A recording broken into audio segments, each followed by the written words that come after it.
नमस्कार दोस्तों, मैं हूं नितिन मलिक। दोस्तों, आज मैं जो बात करने जा रहा हूं वो उन 2-3 वीडियो पे है जो मैंने पिछले हफ्ते देखे थे।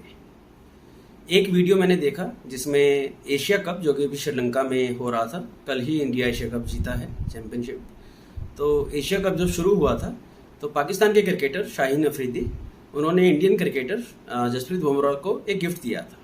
ये गिफ्ट उन्होंने दिया था बिकॉज जसप्रीत बुमराह के उनकी वाइफ को अभी एक बेटा पैदा हुआ था उनके घर में 1-2 महीने पहले। तो उसी खुशी को सेलिब्रेट करने के लिए शाहीन अफरीदी ने जसप्रीत बुमराह को ये गिफ्ट दिया। और जसप्रीत बुमराह वो काफ़ी भाव विभोर हो गए थे, काफ़ी he was thankful of course, जो कि बहुत नेचुरल रिएक्शन है। तो ये हो गया एक वीडियो।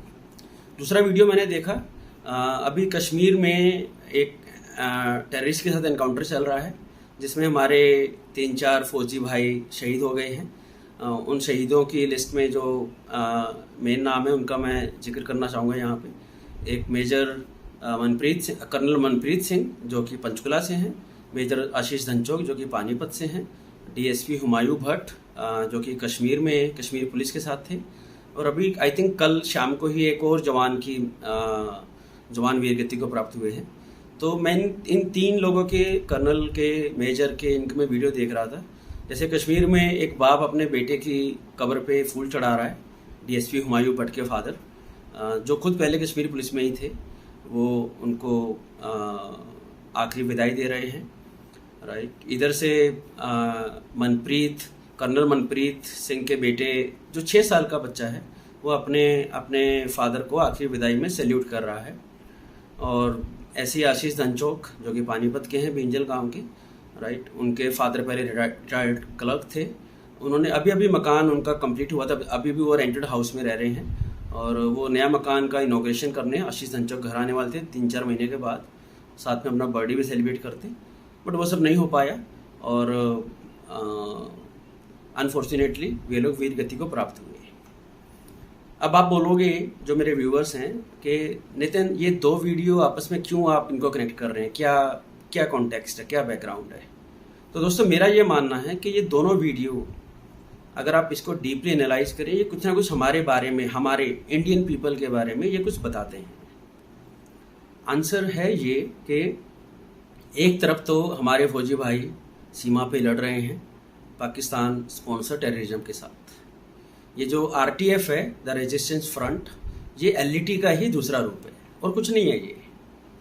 ये वर्ल्ड नॉन फैक्ट है। ये आप चाहे तो गूगल करके चेक कर सकते हैं। आरटीएफ, एलईटी बैन कर दिया गया था तो उसको उन्होंने आरटीएफ में कन्वर्ट कर दिया, और वो ही कश्मीर में भी इंसर्जेंसी को हवा देने की कोशिश कर रहे हैं, आतंकी हमले कर रहे हैं जिसमें हमारे जवान शहीद हुए हैं, राइट। और उसी दिन जिस दिन ये जवान शहीद हुए, हम इंडिया पाकिस्तान से मैच खेल रहे हैं, राइट। अब आप बोलोगे नितिन, पॉलिटिक्स और स्पोर्ट्स को मिक्स मत करो, दोनों को अलग रखो। तो I am sorry, I can do that, right. आपके लिए कहना बहुत आसान है, बिकॉज मे बी आपकी फैमिली से कोई फौज में नहीं है, और हो भी, राइट। अगर आपके फादर, आपके ब्रदर, आपके बेटे, आपके भाई आर्मी में हों और वो आतंकवाद से लड़ते हुए वीरगति को प्राप्त हों, भगवान ना करे ऐसा हो कभी किसी के साथ, राइट, तो आपको कैसा लगेगा? आपको ये नहीं लगेगा कि ये इंडिया पाक का मैच, ये जो bonhomie bromance, right, India Pakistan player के बीच में, बीसीसीआई और पाक क्रिकेट के बीच में, ये एक हिपोक्रेसी को दिखाता है। एक तरफ तो हम बोलते हैं पाकिस्तान टेरर को स्पॉन्सर कर रहा है, दूसरी तरफ उसी पाकिस्तान को हम नॉर्मलाइज कर रहे हैं, लीगलाइज कर रहे हैं, एक नॉर्मल कंट्री की तरह दिखा रहे हैं उनके साथ क्रिकेट खेल के। मुझे पता काउंटर क्या आएगा कि नितिन, हम उनका बायलैटरल क्रिकेट नहीं खेलते हैं, हम बस मल्टीलेटरल टूर्नामेंट में खेलते हैं, आईसीसी टूर्नामेंट में खेलते हैं। दोस्तों, ये बात अगर आप आज से 10 साल पहले बोलते, ये हजम हो जाती है। आज के टाइम में बीसीसीआई कितना स्ट्रांग है ये हमें बोलने की ज़रूरत भी नहीं है। बीसीसीआई से 80% रेवेन्यू जाता है पूरे वर्ल्ड की क्रिकेट को।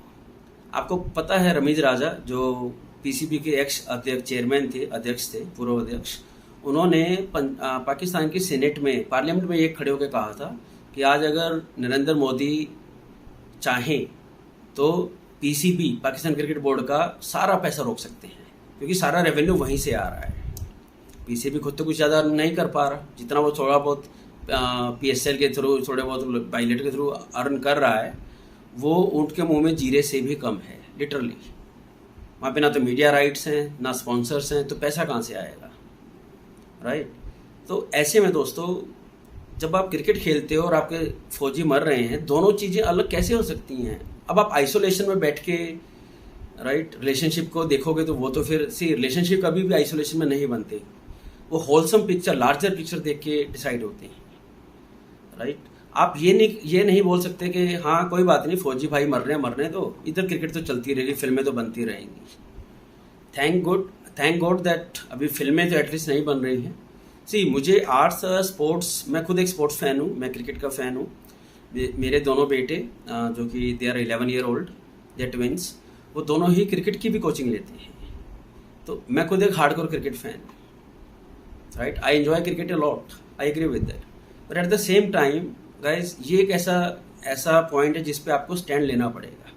अब मोदी जी वैसे तो ये बोलते हैं कि उन्होंने खुल के बोला है कि हम अब पाकिस्तान को आइसोलेट करेंगे हर एंगल से, तो BCCI उनको सपोर्ट क्यों नहीं कर रही है। BCCI ये मल्टीलेटरल का एक्सक्यूज लेके पाकिस्तान को लीगलाइज, नॉर्मलाइज क्यों कर रही है। अब आप पूछोगे नॉर्मलाइज कैसे कर रही है, आपका क्वेश्चन ये आएगा नेचुरली, राइट। देखिए, हम बोलते हैं कि पाकिस्तान एक टेरर स्पॉन्सरिंग कंट्री है, एग्रीड। पाकिस्तान बोलता है वो नहीं है, पाकिस्तान ये बोलता है, ठीक है। चोर तो कभी नहीं बोलेगा मैंने चोरी की है, राइट। अब जब दोनों इंडिया पाकिस्तान कंट्री साथ में खेलते हैं, तो एक थर्ड पर्सन जो किसी और कंट्री का है, USA, Europe, UK, Canada, anywhere, even Bangladesh for the sake of mention, किसी भी कंट्री से कोई आदमी हमारा मैच देखता है, और वो देखता है, वो क्या देखता है, वो देखता है कि पाकिस्तान एक नॉर्मल कंट्री है जो कि स्पोर्ट्स खेल रहा है। टेररिस्ट कंट्री स्पोर्ट्स में पार्टिसिपेट नहीं करेंगे या उनके साथ कोई खेलना पसंद नहीं करेगा। आई अंडरस्टैंड अगर ऑस्ट्रेलिया, इंग्लैंड ये सब वो स्टैंड नहीं लेते, बिकॉज बायलैटरल भी एक चीज़ होती है, 1-to-1 रिलेशनशिप होते हैं। ऑस्ट्रेलिया या इंग्लैंड के उनके ऐसे रिश्ते नहीं हैं, बिकॉज पाकिस्तान ऑस्ट्रेलिया या इंग्लैंड में आतंकवादी नहीं भेजता, वो इंडिया में भेज रहा है। और एक दूसरा एंगल भी है इसका, हम सबको पता है कि BCCI और PCB दोनों इंडिया पाक मैचेस से बहुत पैसा कमाते हैं, right. They are like blockbuster matches. तो होता क्या है, इन मैचेस के थ्रू हम PCB को, पाकिस्तान की इकोनॉमी को सपोर्ट कर रहे हैं। एंड फ्रेंड्स, हर पैसा जो पाकिस्तान में जा रहा है वो घूम फिर के इंडिया के अंदर चाहे ड्रग्स के रूप में आ रहा है, चाहे गोली के रूप में आ रहा है, जो हमारे भाइयों की छाती में उतर रहा है, फौजी भाइयों की, उनको शहीद कर रहा है, राइट। या देश में करेंसी नोट को फैला रहा है, ड्रग्स फैला, डेली ड्रोन आ रहे हैं, हथियार दिए जा रहे हैं, फेंके जा रहे हैं पंजाब और कश्मीर के बॉर्डर पे। तो मैं नहीं समझता कि ये इसमें कोई डाउट भी होना चाहिए कि इंडिया को पाकिस्तान के लिए एक कंसिस्टेंट अप्रोच अपनानी चाहिए, और वो approach through out the board हो, अक्रॉस द बोर्ड। ये ना हो कि हाँ बिट्स एंड पीसेज में, राइट। आप जब घर में कॉकरोच घुसता है तो आप उसको बिट्स एंड पीसेज में मारते हैं या एक बार में सफाया करना प्रेफर करेंगे, राइट। तो एक बार में सफाया होने का मतलब है आपको एक कलेक्टिव अप्रोच लेके चलनी पड़ेगी एज ए कंट्री, और जहाँ पे हम उनको इतना फोर्स कर दें कि या तो वे स्टेप बैक लें, और अगर वो कंटिन्यूसली वे ऐसा करते रहे तो उनको पता लगे कि हाँ इसके क्या रिजल्ट हो सकते हैं अगर वो इंडिया में टेरर भेजते रहेंगे। अभी फ़िलहाल मैं ये ज़रूर कहना चाहूँगा कि थैंक्स टू आवर गवर्नमेंट और हमारी एजेंसी, जिनको मैं सैल्यूट करता हूँ, उनकी मेहनत से, उनकी विल पावर से, उनकी योग्यता के कारण पिछले 9 साल में कोई बम ब्लास्ट नहीं हुआ है बड़ा। मैं bomb blast in the normal market की बात कर रहा हूँ। कश्मीर एक वहाँ पे ऑलरेडी स्पॉन्सर, टेरर स्पॉन्सर हो रहा है पाकिस्तान की तरफ से, वहाँ पे भी 90% डिक्लाइन आया है टेरर के अंदर, ऐसे इंसिडेंट के अंदर। बट अगर आप 2014 से पहले जाइए, 2006, 2008, 2010, 2005, guys bomb blast was a common news. जैसे आज पाकिस्तान में बम ब्लास्ट होना एक नॉर्मल न्यूज़ माना जाता है ना, तब इंडिया में भी ऐसे ही माना जाता था। मैं खुद मुंबई में था 2005 में, ट्रेन में ब्लास्ट हुए थे लगातार 6 स्टेशन पे। I was lucky, I was suppose to travel on that day in the train, but due to some office work I had to skip that journey, right. और आप गुजरात लें, दिल्ली लें, पुणे लें, कहीं भी लें, कभी गुजरात में 4-4 बॉम्ब ब्लास्ट हो रहे हैं एक दिन के अंदर, दिल्ली सरोजनी नगर में हो रहे हैं। तो और ये बल्कि ये बोला जाता था कि उस टाइम जो कांग्रेस के होम मिनिस्टर थे, मुझे अभी उनका नाम याद नहीं आ रहा है, राइट, तो वो होम मिनिस्टर थे 2008 से 10 के दौरान, 6 से 10 के दौरान। तो वो हर जगह बॉम्ब ब्लास्ट, बाद में जब बॉम्ब ब्लास्ट हो गया है तो वहाँ पे मुआयना करने जाते थे और हर बार एक नई जैकेट पहन के जाते थे, टिप टॉप फ्रेश नई जैकेट पहन के जाते थे। और वहाँ पे मीडिया में ये जोक हो गया था कि ये अपनी जैकेट दिखाने आते हैं।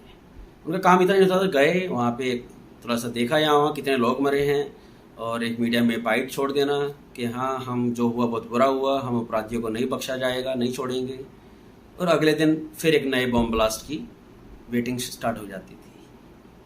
तो दोस्तों हम वहाँ से यहाँ तक का हमने सफ़र किया है, ये इतना इजी सफ़र नहीं रहा है, राइट। अब इसको भी हमें जो आखिरी पड़ाव है इसको हमें कलेक्टिव वे में लेके चलना है।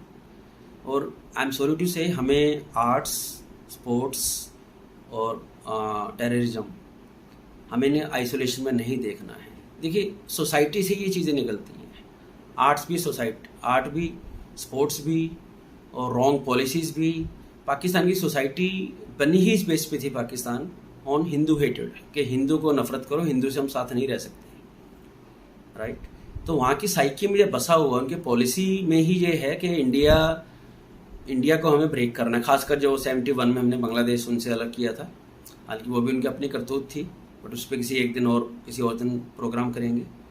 तो दोस्तों आप मुझसे सहमत हैं या नहीं हैं, राइट, आप प्लीज़ अपने कमेंट में डालें। बट मैं फिर से अपना लास्ट पॉइंट रखना चाहूँगा, एम्फासाइज करता हूँ कि नेशनलिज्म तब मत दिखाइए जब कोहली शाहीन को छक्का मार रहा है या रोहित शादाब खान को 6 या 4 मार रहा है।